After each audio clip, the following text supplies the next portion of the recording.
আসসালামু আলাইকুম ওয়া রাহমাতুল্লাহি ওয়া বারাকাতুহু। নাহমাদু ওয়া নুসাল্লি আলা রাসূলিল কারীম, আম্মা বা'দ। প্রিয় দর্শক শ্রোতা ভাই বোনেরা, আপনারা যেখান থেকে আমাদের এই ইসলামিক অনুষ্ঠানের পাশে রয়েছেন, সবাইকে এফকেও চ্যানেল ও মার্কাজুল উলুম ফতোয়া সেন্টার জয়নগর হামিদপুর সাবা ঢাকার পক্ষ থেকে জানাচ্ছি অসংখ্য শুকরিয়া। আজকে আমরা যে বিষয়ে আলোচনা করব তা হচ্ছে যে রব্বে করিম আল্লাহ পাক রব্বুল আলামিন আমাদের প্রত্যেকটা কাজকর্মকে দেখেন।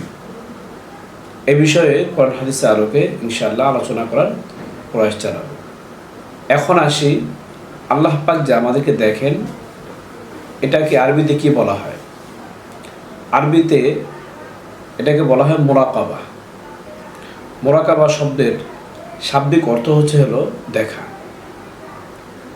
প্রকৃতপক্ষে এটি যেহেতু বাবে মুফাআলার মাজদার, এখানে পরস্পর দেখাকে বোঝানো হয়েছে, যে এমনভাবে বিষয়টাকে উপলব্ধি করা কোনো ব্যক্তির জন্য যে হয়তো আমি আল্লাহকে দেখছি অথবা আল্লাহ আমাকে দেখছেন। পরিভাষায় মুরাকাবা কাকে বলা হয়? পরিভাষায় মুরাকাবা বলা হয় আল্লাহ পাক রব্বুল আলামিনের ইবাদতগুলোকে এমনভাবে করা যেন আমি আল্লাহকে দেখছি, যে এমনটা না হয় বা এমনটা উপলব্ধি আমরা করতে না পারি, তাহলে এটা ধারণা করা যে রব্বে করিম আমাদেরকে দেখছেন। আল্লাহ পাক আমাদের প্রত্যেকটা কাজকর্ম, ক্রিয়াকর্ম, সকাল থেকে রাত পর্যন্ত, সারা রাত্র পর্যন্তই আমরা যা কিছু করি না কেন, সেটি দিনে হোক রাতে হোক, সেটি সফরে হাজারে হোক, সেটি বাজারে হোক, সেটি মার্কেটে হোক, দোকানে হোক, ঘাটে হোক, মাঠে হোক, সেটি সমুদ্রের উপরে হোক আর সেটি তলদেশে হোক, বনজঙ্গলে হোক অথবা স্বাভাবিক কোনো ক্ষেত খামারে হোক, যে কোনো জায়গায় হোক না কেন, আল্লাহ পাক রব্বুল আলামিন আমাদের প্রত্যেকটা কাজকর্ম, কথাবার্তা ইত্যাদি আমাদের প্রতিটা জিনিসকে আল্লাহ পাক লক্ষ্য করে দেখেন। এই বিষয়ে আল্লাহ পাক রব্বুল আলামিন সূরা আশ-শুআরার 218 এবং 19 নম্বর আয়াতের মধ্যে ইরশাদ করেন, আল্লাযী ইয়ারাকা হিনা তাকুম ওয়া তাকাল্লুবাকা ফিস সাজিদিন।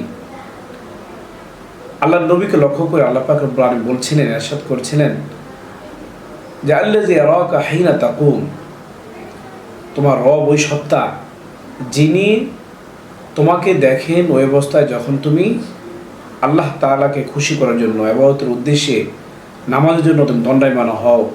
ওয়া তাকাল্লুবাকা ফিস সাজিদিন, আর আল্লাহ পাকে খুশি করার জন্য সিজদা অবস্থায় অস্থির হয়ে যাও। কীভাবে রবকে খুশি করা যায় সেই বিষয়টিকে আল্লাহ পাক দেখেন। তো নবী জেনার গুনাহ ছিল না, পাপ ছিল না, অগ্রপশ্চাতে সমস্ত গুনাহ ক্ষমা ছিল, যিনি মাসুম ছিলেন, তিনি যদি আল্লাহকে খুশি করার জন্য প্রতিটা মুহূর্তেই অস্থির থাকতেন, তাহলে আমাদের কেমন থাকা উচিত? এই আয়াত থেকে বিষয়টি আমরা উপলব্ধি করতে পারি। এমনিভাবে আল্লাহ পাক রব্বুল আলামিন সূরা হাদীদের 4 নম্বর আয়াতে ইরশাদ করেন, ওয়া মাআকুম আইনামা কুনতুম, তোমরা যেখানে যা করো না কেন, তোমরা যা চিন্তা করো না কেন, যা কিছু তোমরা বলো না কেন, সেখানে তোমাদের প্রভু রয়েছেন। ওয়া মাআকুম, তিনি তোমাদের সাথে রয়েছেন। আইনামা কুনতুম, তোমরা যেখানে থাকো না কেন, তোমরা আকাশে, সেটা বিমানে হোক বা শয়নে স্বপনে, যা কিছু করো না কেন, সমস্ত কিছুকেই আল্লাহ পাক দেখেন এবং তোমাদের পাশেই রব্বে করিম রয়েছেন। আল্লাহ পাকের দেখা থেকে বেঁচে থাকার ক্ষমতা পৃথিবীর কারোই নেই।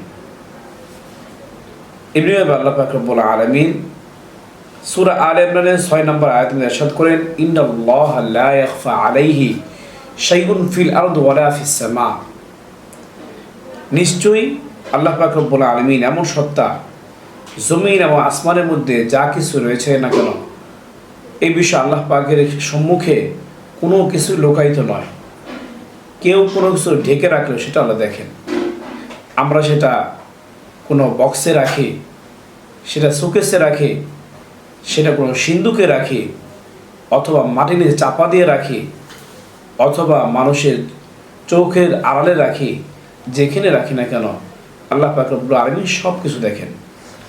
এই জন্য আমাদের গুনাহ করার পূর্বে বিষয়টা চিন্তা করতে হবে, এগুলো আল্লাহ দেখেন, এগুলোর বিচার হবে, এগুলো আমাদের সম্মুখে দাঁড় করানো হবে, সব আমাদেরকে দেখানো হবে। লা ইগাদিরু সাগীরাতান ওয়ালা কাবীরাতান ইল্লা আহসাহা, ছোট বড় সমস্ত কিছুই আল্লাহ পাক রেকর্ড করে রাখেন, এগুলো দেখানো হবে। মানুষ সেদিন কিয়ামতের ময়দানে আফসোস করবে, আমি তো এটি হাস্য রসিকতার ছলে করেছিলাম, এটিও আজকে দেখানো হচ্ছে। সূরা কাহফের মধ্যে স্পষ্টভাবে আল্লাহ পাক রব্বুল আলামিন এই বিষয়টিকে তুলে ধরেছেন। লা ইগাদিরু সাগীরাতান ওয়ালা কাবীরাতান ইল্লা আহসাহা, ছোট হোক বড় হোক সব কিছুকে রেকর্ড করে রাখছেন। আল্লাহ পাক রব্বুল আলামিন যেভাবে কোরআনে কারীমের মধ্যে এ বিষয়ে আলোচনা করেছেন, একইভাবে হাদিসে জিব্রাইল, যা মুসলিম শরীফের শুরুতেই 8 নম্বর হাদিসের মধ্যে বর্ণিত হয়েছে, রাদিয়াল্লাহু তাআলা থেকে বর্ণিত হাদিসে জিব্রাইলের মধ্যে দীর্ঘ হাদিস।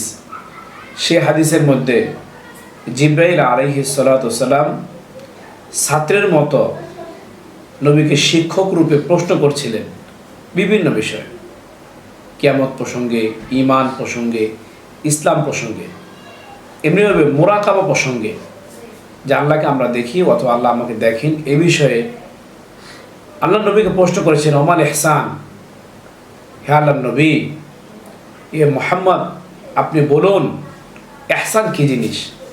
আল্লাহ নবী ইরশাদ করেছেন, আন তা'বুদাল্লাহা কাআন্নাকা তারাহু, আল্লাহ তাআলা ইবাদত তোমরা ওইভাবে করো যেন তুমি রবকে, আল্লাহকে দেখছো। ফাইন লাম তাকুন তারাহু ফাইন্নাহু ইয়ারাক, যদি এমনটা অনুধাবন করতে না পারো তাহলে এটা তুমি মনে করে নাও যে রব তোমাকে দেখছে। এটা হচ্ছে ইহসান, অনুগ্রহ।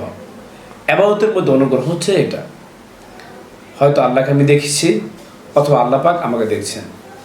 আমাদের ইবাদত করতে যেন এটা না হয় যে আমাকে অমুকে হাজি বলবে, অমুকে আমাকে যাকাত দাতা বলবে, আমাকে নামাজি বলবে, আমাকে জাকির, আমাকে জিকিরকারী বলবে, আমাকে উত্তম ব্যক্তি বলবে, সমাজসেবক বলবে, আমাকে এলাকার একজন সম্ভ্রান্ত ব্যক্তি বলবে।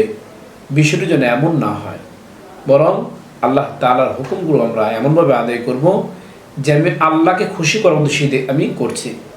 এই কাজ আল্লাহ দেখছেন, আমি আল্লাহকে দেখছি, হয়তো আমি আল্লাহকে দেখছি অথবা আল্লাহ আমাকে দেখছেন। এটা মনে প্রাণে এটাকে বিশ্বাস করে নেওয়া, এটা হচ্ছে মুরাকাবা। আমরা যে আলোচনা করলাম মুরাকাবা প্রসঙ্গে, যে আল্লাহ আমাকে দেখেন অথবা আমি আল্লাহকে দেখি। আল্লাহ পাক যেন আমাদের প্রত্যেকটা কাজের মধ্যে আমাদেরকে এই ইখলাস, এই খুলুসিয়াত এটা দান করে যে আমি আল্লাহকে দেখি অথবা আল্লাহ আমাকে দেখে। এভাবে যেন আমরা প্রত্যেকটা আমালগুলো আমরা করে যেতে পারি, প্রত্যেকটা নেক কাজ যেন আমরা এইভাবে করে যেতে পারি, এবং গুনাহের কাজ করার পূর্বে যেন এটা যেন আমাদের ভিতরে চলে আসে, আল্লাহ পাক আমাকে দেখেন, আল্লাহ পাক এগুলো রেকর্ড করে রাখেন। আল্লাহ পাক যেন এই এতটুকু অনুভূতি আমাদের মধ্যে দিয়ে দেন, যাতে করে এই ভয়ে যেন আমরা যেন গুনাহের কাছ থেকে যেন বিরত থাকতে পারি। আল্লাহ পাক রব্বুল আলামিন আমাদের সবাইকে এই অনুভূতি নিয়ে আমাদের প্রত্যেকটা আমালগুলো করার তৌফিক দান করুক। আমিন আমিন। ওয়া আখির দাওয়ানা আনিল হামদুলিল্লাহি রাব্বিল আলামিন।